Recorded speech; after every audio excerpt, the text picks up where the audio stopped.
Decades ago, visitors from other planets warned us about where we were headed and offered to help.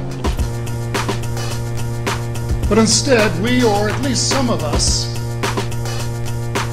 interpreted their visits as a threat. For example, Lord Hill Norton, a former Chief of Defence Staff, spoke out quite passionately about his belief that these things were real and that there were serious defence and national security issues. 7 Air Force nuclear missile veterans claim to have seen UFOs over 1960s nuclear missile sites that they say briefly shut the facilities down when the UFOs were there. The group produced old Air Force documents recounting reports of flying discs, flying saucers, and balls of fire. An official U.S. policy insists that UFOs don't exist. The veil of secrecy must be lifted, and it has to be lifted now. Trillions, and I mean thousands of billions of dollars have been spent on projects about which both the Congress and the Commander-in-Chief have been kept deliberately in the dark. Has America developed flying saucers that are visually indistinguishable from the visitors? What do they propose to do with them? What progress has been made in the development of clean energy sources that could conceivably replace fossil fuels and save the planet from becoming a veritable wasteland?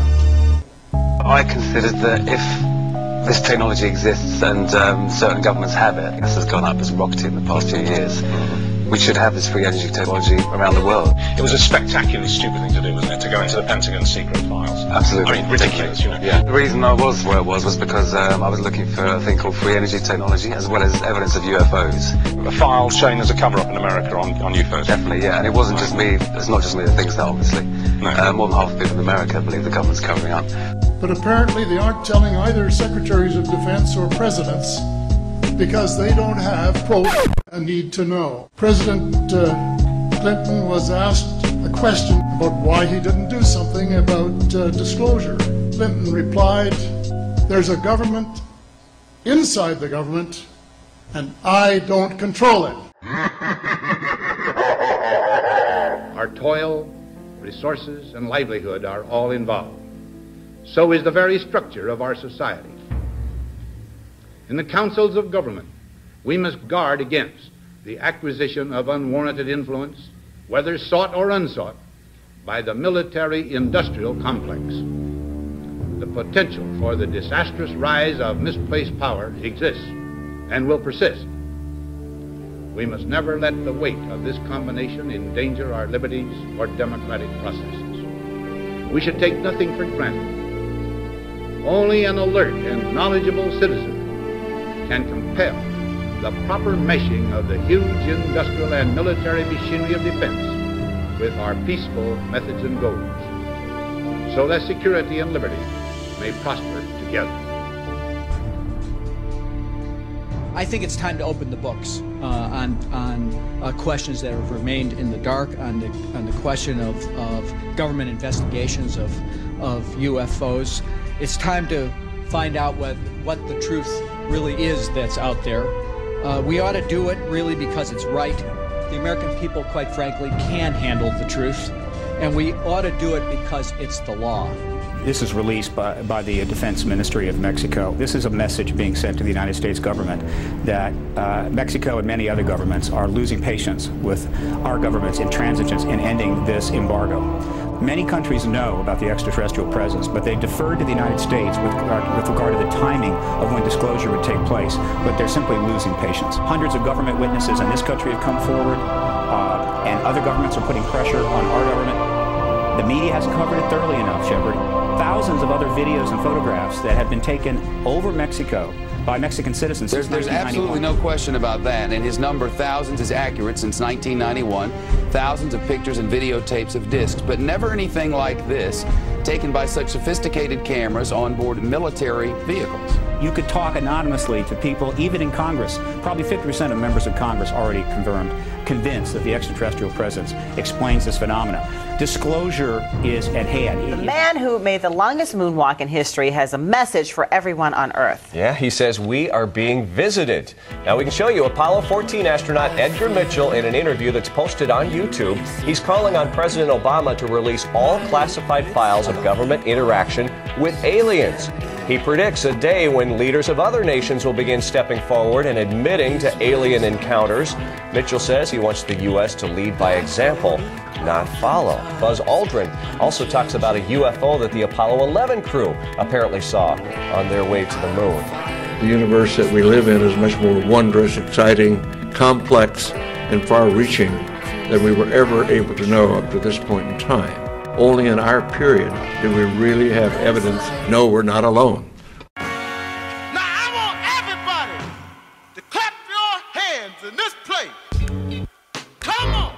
UFOs is the #1 subject that people ask the MOD about. So they spend all their time looking at requests from the public and no time at all actually investigating. The Vatican's chief astronomer does say that there could exist other forms of life outside Earth. And he says if they do exist, they are God's creatures. The existence of aliens is not a contradiction with the Catholic faith. There has been no word from top Vatican officials about Funes' comments, but some people on the street find them odd. I thought it was all just light in the sky and stuff and nonsense. But then I looked at some of the old case files. The MOD's UFO project dates back to 1950. Since then, we've actually had about 10,000 UFO sightings. And oh yes, we discussed it at every conference that we had with the military. There's always things like that going on. Flying saucers, and we've had other things, you know, if I'm not mistaken. Jets have actually been scrambled to try and intercept these things, but consistently there have been a hardcore of these things whose speeds and manoeuvres just leave us standing, and that to me was interesting and slightly concerning. We need some outside universal threat. I occasionally think how quickly our differences worldwide would vanish if we were facing an alien threat from outside this world. I believe that these extraterrestrial vehicles and their crews are visiting this planet from other planets and are obviously a little more advanced than we are here on Earth. And are you saying that's exactly why governments have been trying to keep this information private, because of that obvious advancement? Very possibly, right. So why didn't he say anything then? I think as a public figure you have to be very careful about what you say, because people can have pretty emotional reactions. And I said my goal wasn't to try to stir the pot. It was enormous. It just felt otherworldly. You know, in your gut you could just tell it was otherworldly.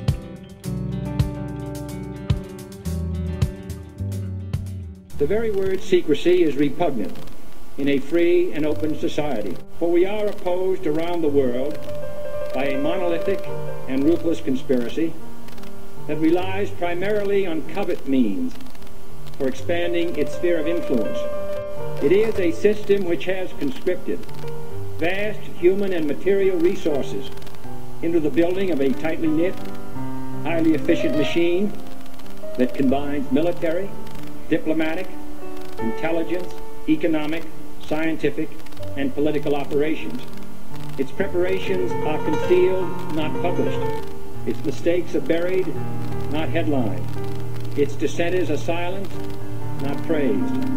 No expenditure is questioned, no secret is revealed. I am asking your help in the tremendous task of informing and alerting the American people, confident that with your help, man will be what he was born to be, free and independent. Free at last!